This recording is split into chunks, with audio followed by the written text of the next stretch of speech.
The show, a breathtaking drama. The location, a river in Africa. The main protagonists, crocodiles. Supporting actors involved, everything Africa's wildlife has to offer. The expansive stage of the Maasai Mara in Kenya is an ideal location for some stunning combats. Heavyweight conflicts and touching family scenes. The show centers on the age-old theme of the hunted and the hunters, life and death.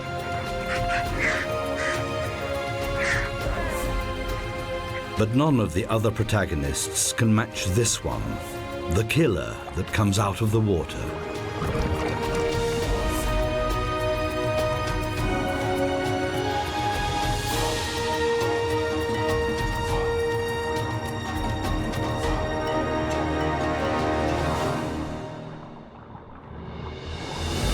Hardly any other region in Africa is home to a greater multitude of animals than the Maasai Mara. This region in the southwest of Kenya is the land of the Masai. These are semi-nomadic pastoralists who live off their herds of cattle and are known to be excellent warriors. The Maasai Mara National Park lies in the southwest of Kenya in East Africa and borders on the Serengeti in Tanzania. When the dry period begins in June in the southern Serengeti, innumerable herds of wildebeest join up to migrate over 800 kilometers to the Masai Mara, forever on the lookout for fresh pastures. During this migration, they have to cross several rivers. The greatest obstacle, and one that has to be crossed, is the Mara River. It flows from Kenya through the Masai Mara region and continues on across the border into Tanzania and the Serengeti. At first sight, it may not look particularly threatening, and it is indeed the main artery that keeps the Masai Mara alive. These heat-sensitive hippos rely completely on the river to secure their very existence in the savannah. Nowhere else does the vegetation offer such a wealth of food for the elephants. Depending on their size, these pachyderms also require from 70 to 250 litres of drinking water a day. And nowhere else can lions choose from such a well-stocked table, provided they're ready to wait a bit.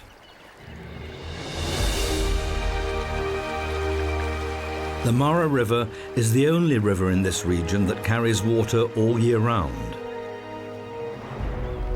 Only here can the yellow-billed stork trawl the bottom of the river shallows for an endless supply of fish. Only here can the heavy-hoofed animals of the Masai Mara find drinking water in plenty. The banks are often crowded with wildlife for that very reason. That slip could have ended in tragedy. Because for many animals, the Mara River that meanders for nearly 400 kilometers through the savannah is the most hazardous river in the whole of Africa. Because of these fellows. Crocodiles spend the majority of their lives just lying around in their armored skins, doing nothing. As cold-blooded animals, they can only regulate their body temperature through their own activities. They have to enjoy extensive sunbathing sessions to enable them to carry out their sorties underwater.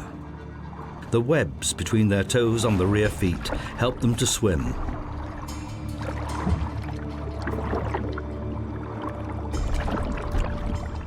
Their tail, that makes up around half of their 6-meter length, is what drives them. But it can only work if the animal's operating temperature has been reached. If it falls below 30 degrees, the reptile will return to land to warm up. Half submerged, half above the waterline is a popular position. That way one can keep warm and look as harmless as a large piece of wood. But can mutate into an underwater torpedo in an instant. At the moment, though, there is little prey to go for, so a more leisurely pace is perfectly acceptable. Walking along the riverbed uses less energy than those powerful flicks of the tail.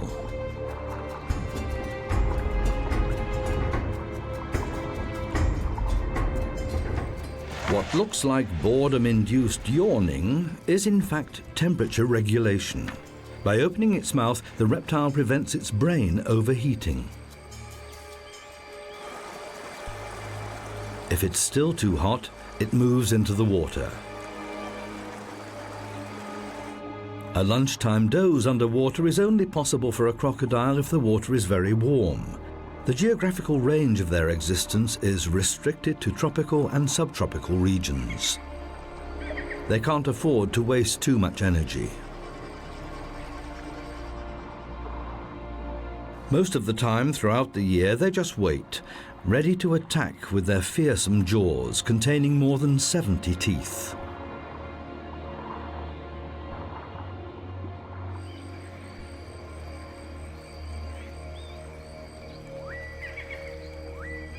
Crocodiles share their habitat with hippos.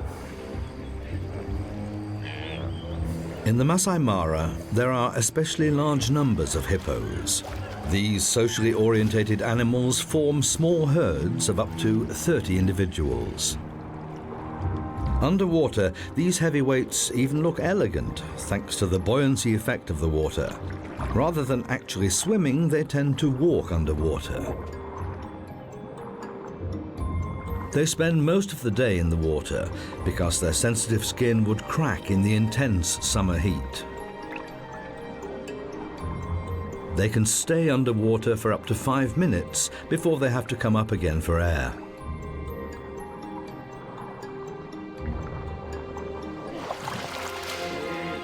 As a rule, one older bull will live together with a group of females and their young. The animals are generally related and maintain friendly contact with one another.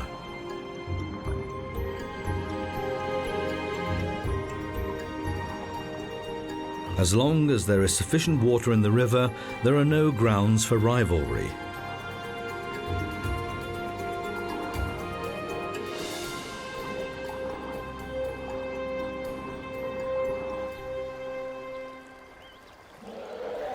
Elephants also like to congregate around the Mara River. The smaller ones are best off keeping close to the adults. That way, they're less likely to become a crocodile's next lunch. Elephants are among the most socially orientated animals in the world. This little elephant has not yet learned how to use its trunk to drink with. That muscular appendage is still in the way.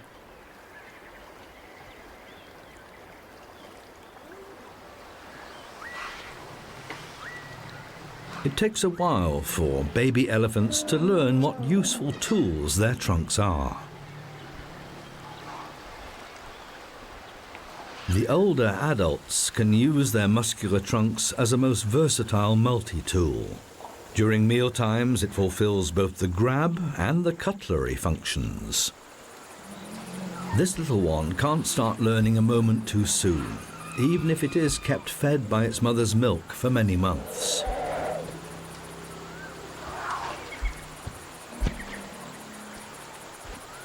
In greetings, the trunk acts as a handshake appendage, and the mutual smells tell the other party the identity of the caller. And if it's not quite long enough to scratch with, one can always use a termite hill.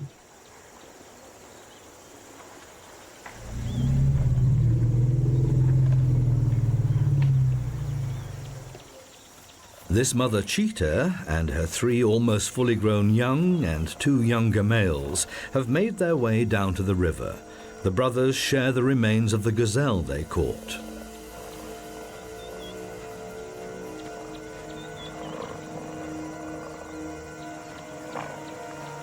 But the female cheetah also has to get some fresh food in for the family. The youngsters follow her, hopefully.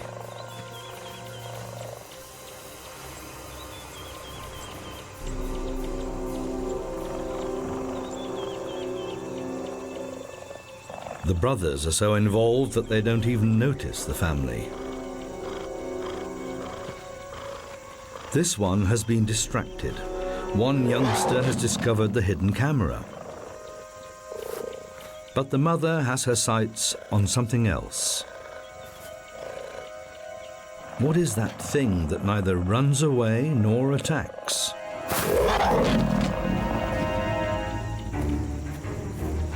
But what she has discovered does indeed run away. She begins the hunt.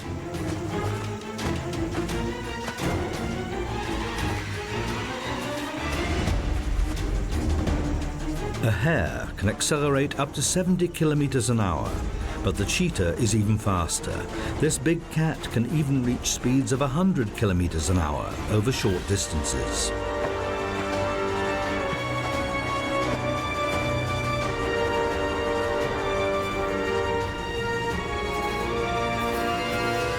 Hares are famous for their zigzag running strategy, but the cheetah is nearly as smart.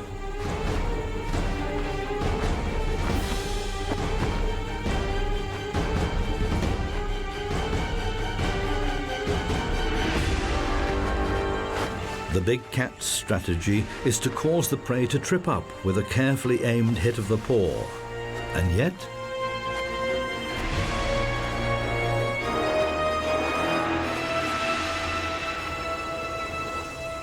despite that particular failure, no other predator has such a high success rate as the cheetah. Half of its hunting sorties result in a catch. After hunting, the mother needs a long break to protect herself against overheating. The brothers also need time to recover. Full stomachs make one feel sleepy. It's not only the main stretch of the Mara River that is attractive to animals. Its stagnant oxbows are a haven for thriving aquatic vegetation, which has a regular supply of fertilizer thanks to the hippos. The ibises make use of the heavyweight creatures as platforms in their search for insects, some of which they find on the hippos' heads. The crocodiles are even better camouflaged here than in the clear waters of the main river.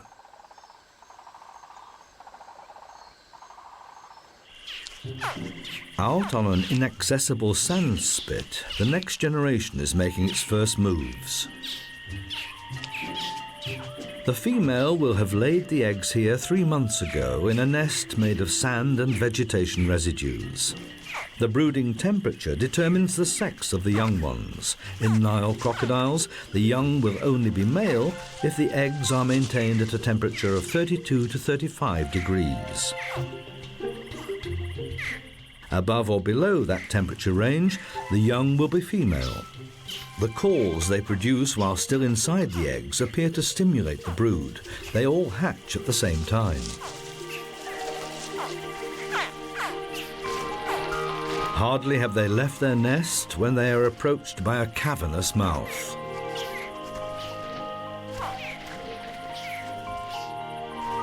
Just hatched, and their short lives already at an end? But not a single scale will be damaged. Their mother heard them calling and is transporting them safely to the water. Female crocodiles are extremely caring mothers and keep a watchful eye on their young for quite a while. Early on, these miniature lizards demonstrate their talent at surprising their prey. A fully grown giraffe may not need to worry much about a crocodile, but the act of drinking is still quite awkward. It's not only the fact that they almost have to kneel down to drink. The animal has to apply considerable muscular effort to move its head downwards. Giraffes have a powerful tendon that keeps their head and neck upright when at rest. The river and its green banks attract many giraffes. For a long time it was felt that these animals had developed their long necks simply to give them unrivaled access to the higher leaves on the trees. However, they often eat vegetation at half their height. An alternative theory suggests that the long neck was used for a completely different purpose, to give the bulls an advantage when fighting over a female.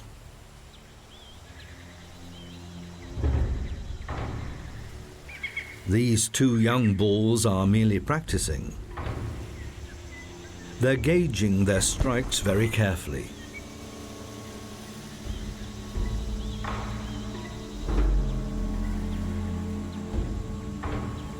They live in loosely structured bachelor groups, but later become loners.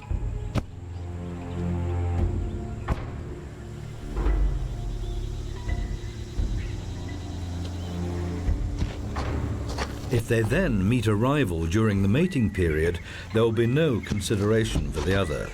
They will then apply full power to their strikes, and their rudimentary horns or ossicones become dangerous weapons. The objective is to knock one's opponent off its feet. Many contests of this kind have left the loser dead. These two are not in any way intending to injure each other, let alone kill. But practice makes perfect. Afternoon in the Masai Mara. Not quite the ideal hunting time for the lions. This group of banded mongooses is quite safe to pass by. These diurnal animals go hunting as a group. The leader of the pack is one of the older females. Still time for a little nap before work starts in earnest in a couple of hours.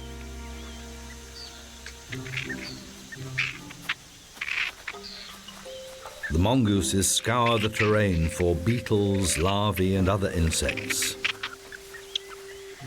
Now and again, they dig down a little to unearth a particularly tasty morsel.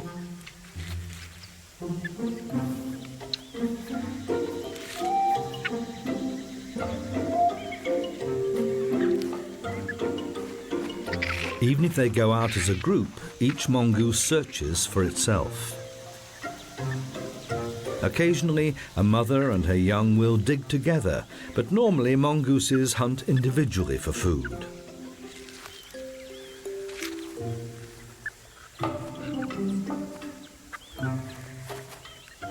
There are nevertheless close ties within the group, which will usually consist of 3 to 4 pairs and their young. In the Maasai Mara, this results in groups of around 35 animals. Impala are seldom seen alone.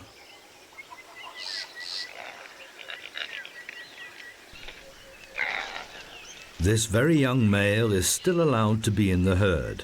The female is presumably its mother. Otherwise, these herds consist of females and a few of the older males who will fight each other for mating rights during the mating period.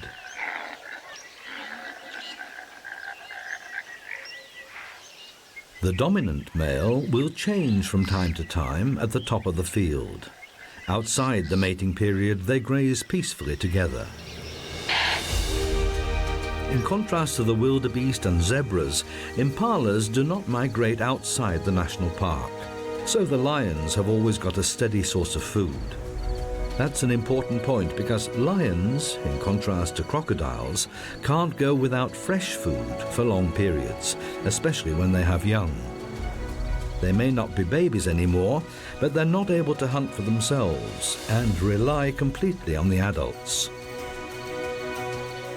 But it can take a while before they actually manage to deliver the goods.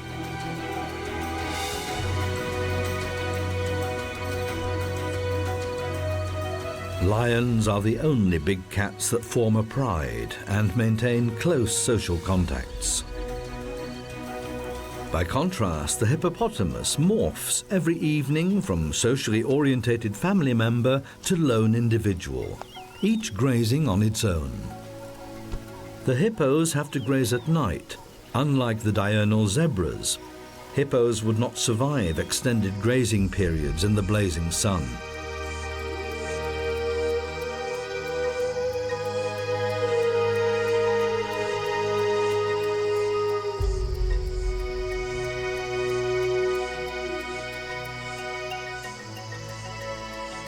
The king of the savannah still does not appear to be in a hunting mood. But soon he will set off on that errand.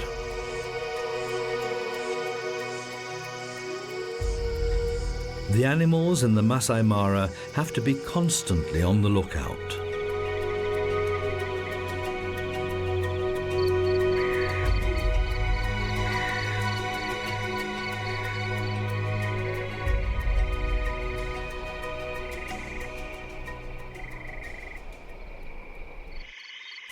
The fact that hippos have skin that is so sensitive to the sun, making them nocturnal grazers, may be linked to their ancestors. They're related to whales.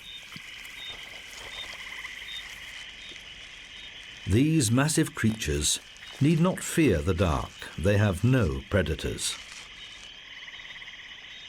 And anyway, the buffalo is busy with something else.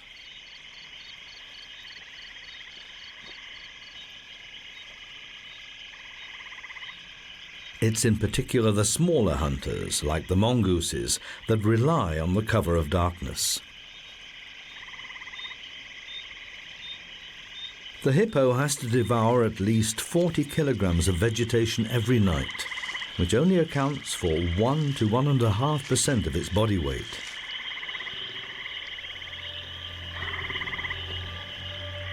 Lions and crocodiles will generally avoid each other.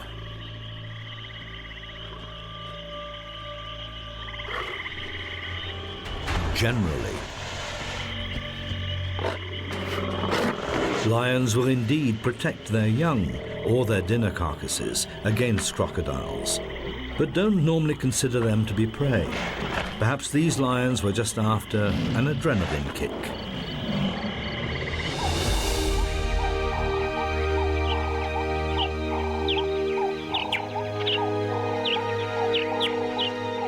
A new day dawns, and with it the start of the greatest drama of the Masai Mara.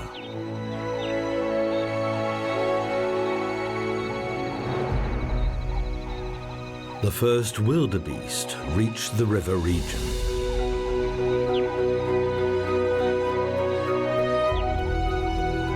Behind them is an 800-kilometer energy-draining migration.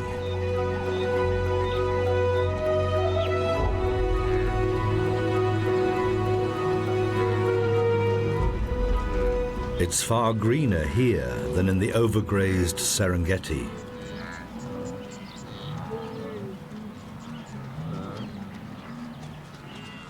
In the Masai Mara, the rain and drought periods are less extreme than in the southern Serengeti. Heavy thunderstorms keep ensuring a supply of fresh water, which benefits the green vegetation. Before the animals embark on the most difficult part of their journey, crossing the river, they enjoy a rest and take the edge off their hunger. They specialize in short grass. It replenishes itself relatively quickly, but is grazed to nothing in a short time, which is why these animals keep searching for new pastures. Their broad mouths, large incisors, and mobile lips make them the perfect lawn mowers.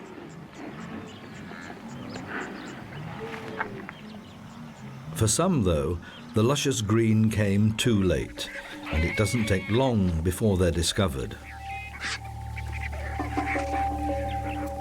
For the vultures, wildebeests that die of exhaustion are a feast.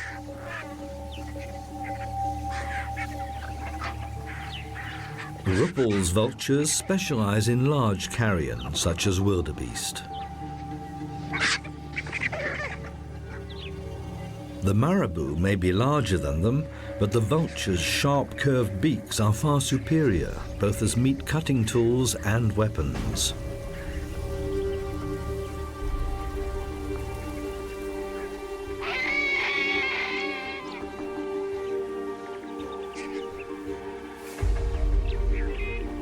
These feathered scavengers do not like sharing. Some are so involved in infighting they forget to eat.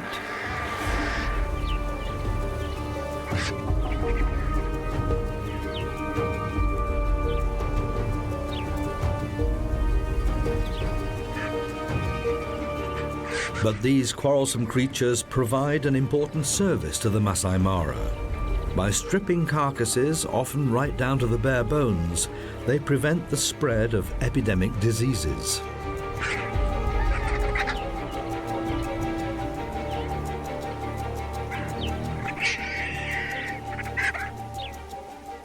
When they're not fighting, Ripple's vultures can devour as much as a fifth of their own body weight in one sitting. That can be 1 to 2 kilograms. Having eaten their fill, they find taking off a bit cumbersome.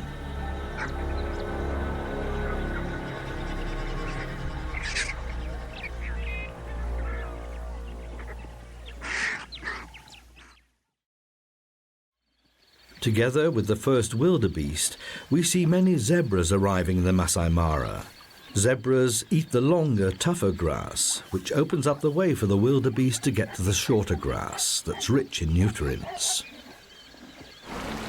As compensation, the enormous herds of wildebeest provide protection for the zebras against attackers. It's normally the zebras that go down to the river first. And they have been waiting for this moment. Crocodiles know from experience where the animals will cross the river. Driven by thirst, the exhausted travelers make their way to the water. As long as the crocs are moving, they will be detected in good time. The lions have also taken up their positions and have already had a successful hunt.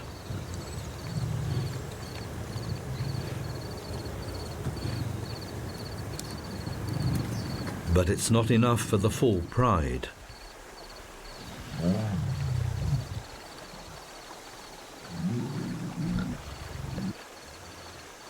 The lions know exactly which points on the river are the easiest for the zebras and wildebeest to cross.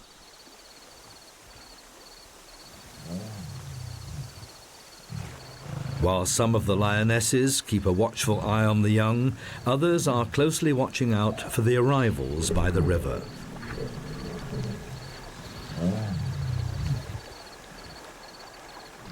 The lionesses, mostly mothers and daughters, sisters, aunts and nieces, form the hunting party.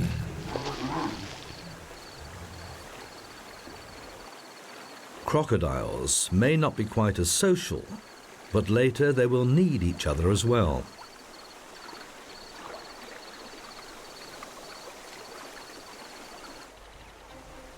More and more wildebeest gather on the opposite bank. They're facing the greatest challenge of their long journey. The steep banks alone that line the Mara in many places are hard to overcome. But the wildebeest have no choice.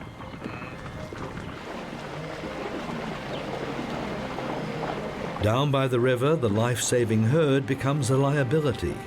Hundreds of animals push their way forwards, leaving no opportunity for escape. The underwater hunters are on their way.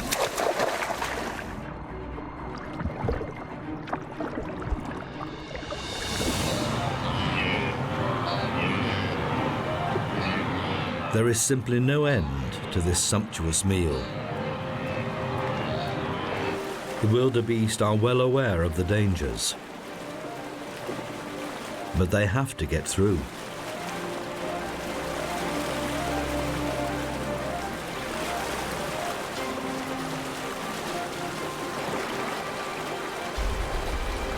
The river literally puts obstacles in their way, and those rocks are often deceptively slippery.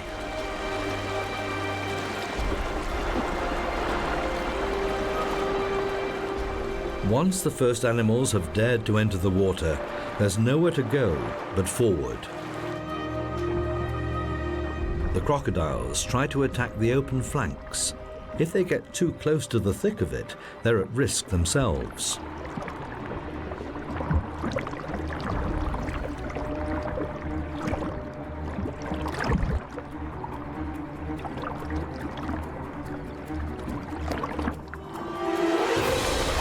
Now the wildebeest have to run the gauntlet. They have managed to reach the safety of the bank.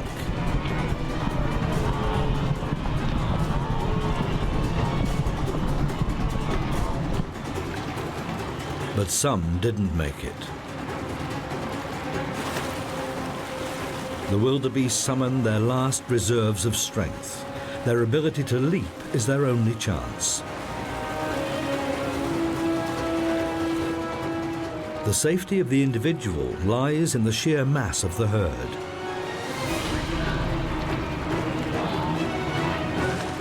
But the crocodiles are not alone.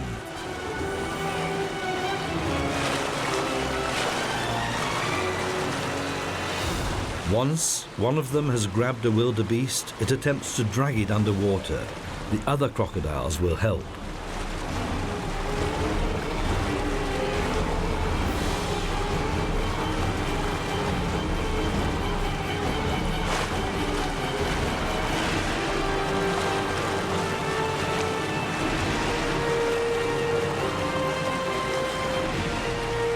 Each bite has the force of 2,000 kilos. Crocodiles are merciless opponents.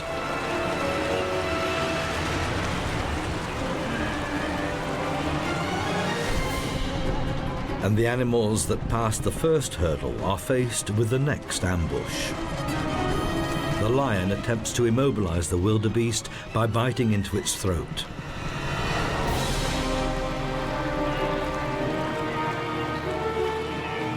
Even if they survive the river, they can still be trampled underfoot.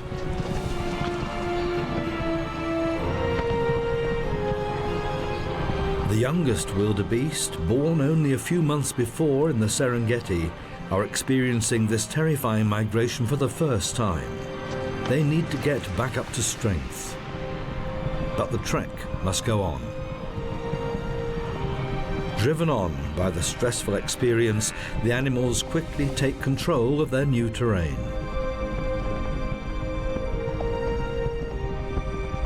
This large-scale partnership of convenience will now separate into smaller herds until it's time to return to the Serengeti in 2 months' time, following well-trodden ancestral paths.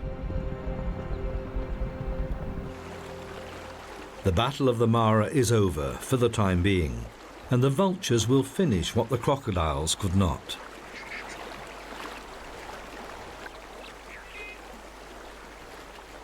They're still living in the lap of a rare luxury. Even if a crocodile didn't manage to kill its own wildebeest, there are plenty of fallen and drowned animals floating right past their noses. After a few days, the carcasses are easier for the crocodiles to tear apart than freshly killed ones. Despite their armory of teeth, crocodiles can't bite off bits of their prey. They have to rip them to pieces by shaking them from side to side. Even though they cooperated in the hunt, they do not like sharing.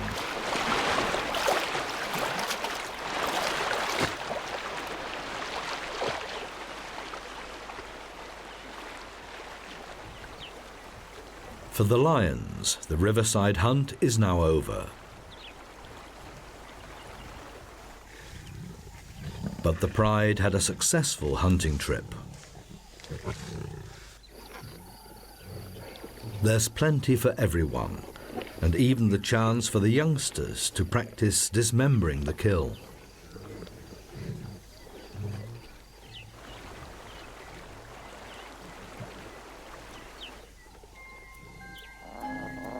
And practicing the fatal bite to the throat.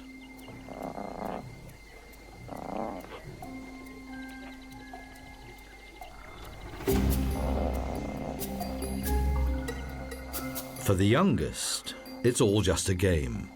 Their teeth are not yet powerful enough to tear the skin. They still need the adults for that.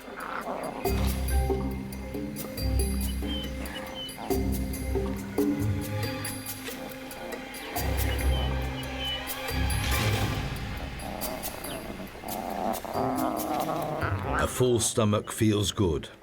Both the adults and their young feel playful.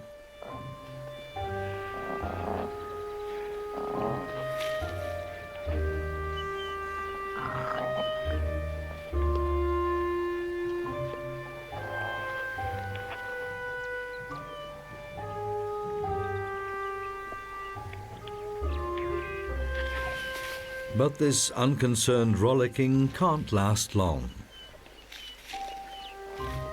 The adult lions know that if they leave the carcasses unattended for long, there will soon be nothing left. So they drag them to a safe larder, a tough task even for a fully grown lioness. Hunting and eating are thirsty work.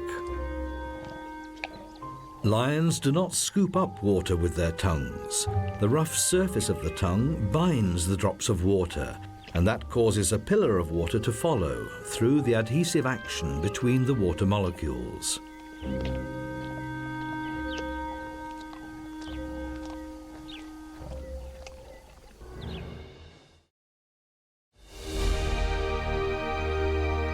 The surface area of the Maasai Mara is a mere tenth of the size of the Serengeti. And yet it provides sufficient food for both the new arrivals and the long-established indigents. Most of the steppe zebras and wildebeest are migrants. These common cesabe live here permanently. The males like to stand on raised hummocks to keep an eye on their territory and their females. Since both sexes look very similar, the females often copy this behavior to confuse male intruders.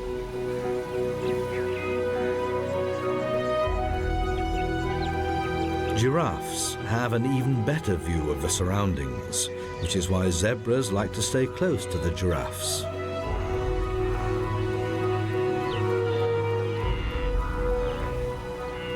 In the searing midday heat, every unnecessary movement is avoided. Even the jackal can't summon the energy to hunt.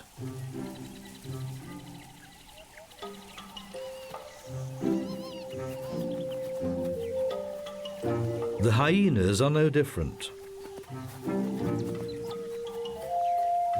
Despite their reputation, hyenas are not merely dim scavengers.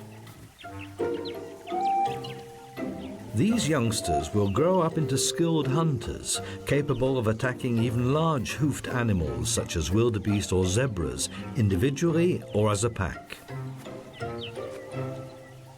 But that time is still some way off.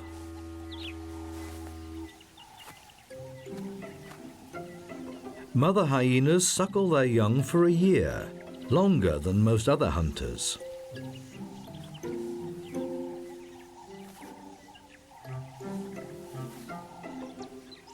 Hyenas live in clans, controlled by the females, and with a clearly defined hierarchy. The mother will pass her role on to her cub. Common cesabe are the preferred prey of hyenas, but not in the merciless midday heat. Nevertheless, even after the Great Migration, the drama of life and death is replayed over and over again in the Maasai Mara. An African buffalo has died and has not yet been discovered by scavengers. Its companions try to protect it, and it looks as if all of them feel the need to reassure themselves that their fellow buffalo really is dead. The herd is looking confused and disorientated. Perhaps the dead animal was a dominant, mature female.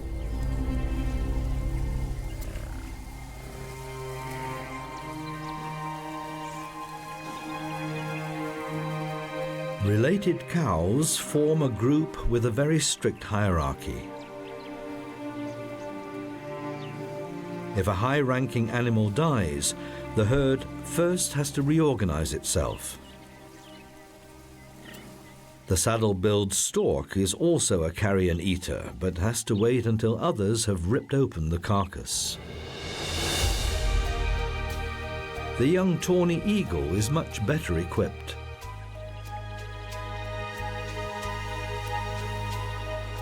As pure vegetarians, elephants are most definitely not interested in carrion. In contrast to popular belief, however, they do not only eat leaves. In the savannah, they eat almost exclusively grass, and lots of it. An adult elephant will devour 200 to 300 kilograms of vegetation a day.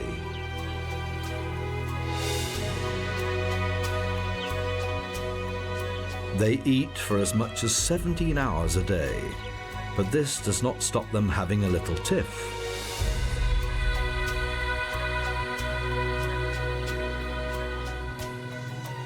Even the babies try to work out how Mummy does it.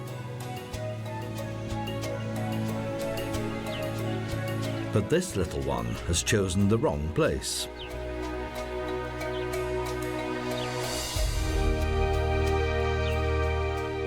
Despite gorging themselves in this way, the adolescents need a long time before they're fully grown. Not until they are 20 years old are the bulls in a position to take on other competitors. The herd is not alone.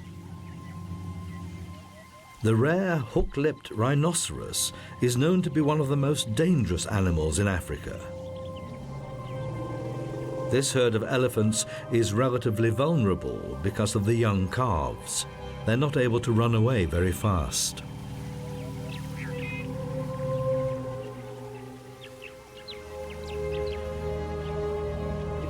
The aggressive rhinoceros bull considers the elephants to be a threat. But the lead cow wastes no time and is ready to protect her herd.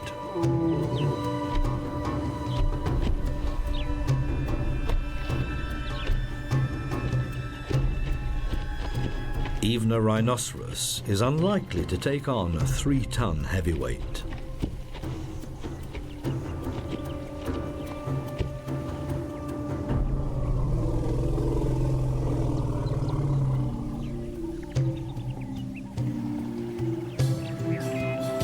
The herd relaxes again. The younger ones are practicing contests for later life.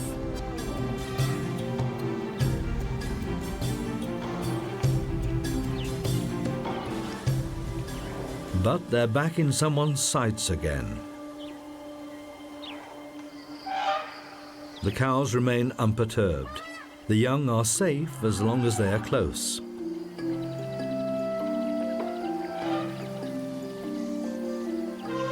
As usual, working out what a useful tool the trunk is fun.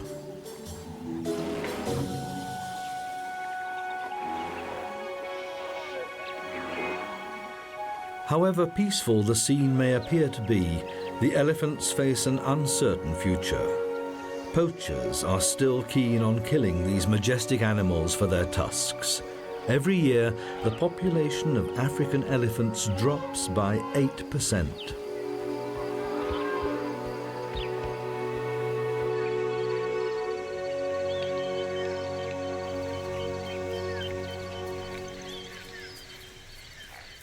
Close to the Mara River, there are many smaller woodland areas, and the impalas love to retreat to these places.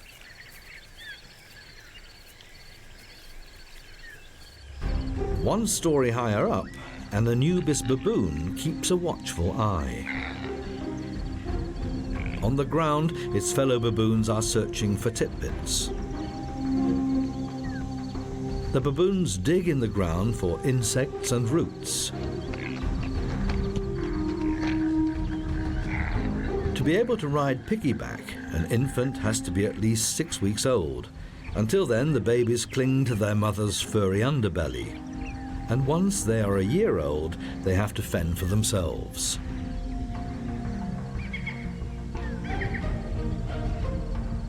At an age of around 3 months, the young begin to take an interest in each other and play together.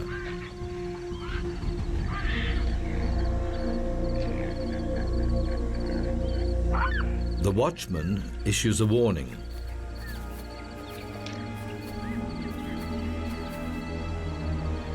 The lion has no chance.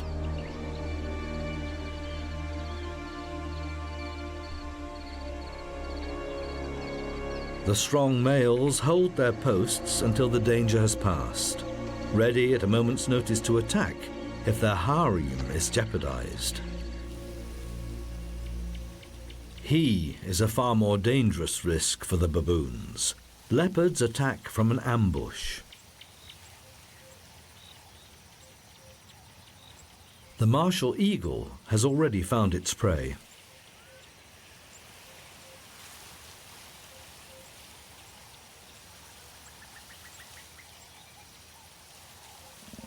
It's still too hot for the leopard. Big cats do not go hunting until dusk. But they are already being watched. Raptors often stay close to larger hunters because there's a good chance that a successful hunt will leave something for them.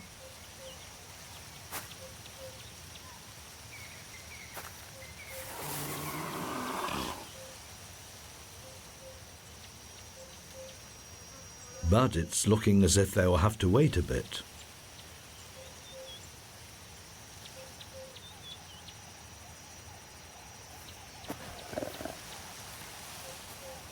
Or will they?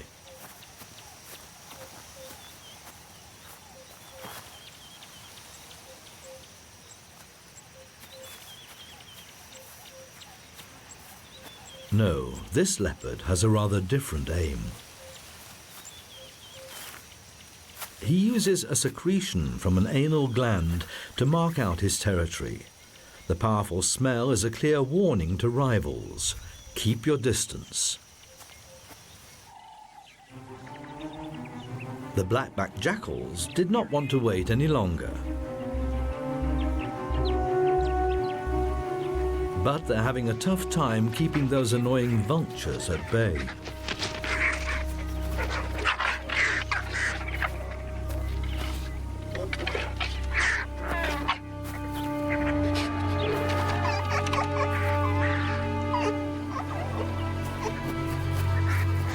The moderately sized hunters are clearly outnumbered by the vultures, and a fair amount of their freshly replaced energy gets used up again.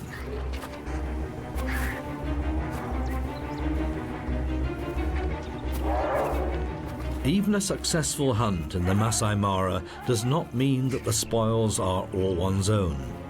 Frequently, the jackals will have to relinquish their hard-won carcass to larger hunters like lions and hyenas. Jackals, leopards, lions, cheetahs, they all make sure that the life and death drama here is a continuous daily cycle.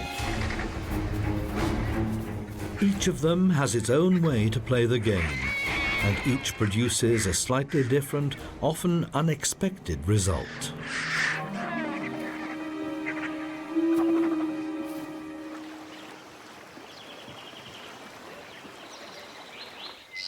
But none of them plays the game in the same dramatic and unusual way as these animals.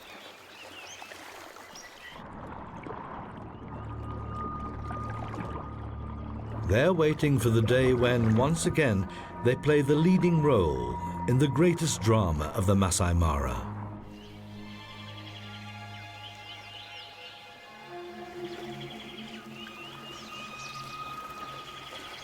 The day the wildebeest crossed the river.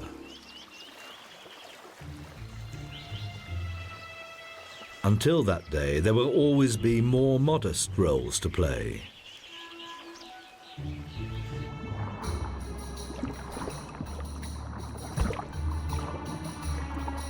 Whether the prey is big or small, the director's instructions are always the same. Has this yellow-billed stork not noticed the living tree trunk?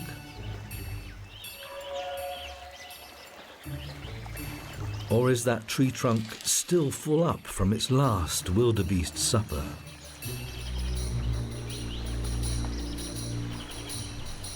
Whichever way it goes, there's permanent tension in the air.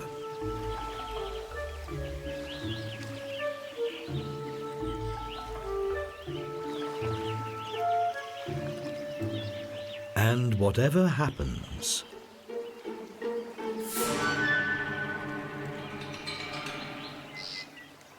the result is not known in advance.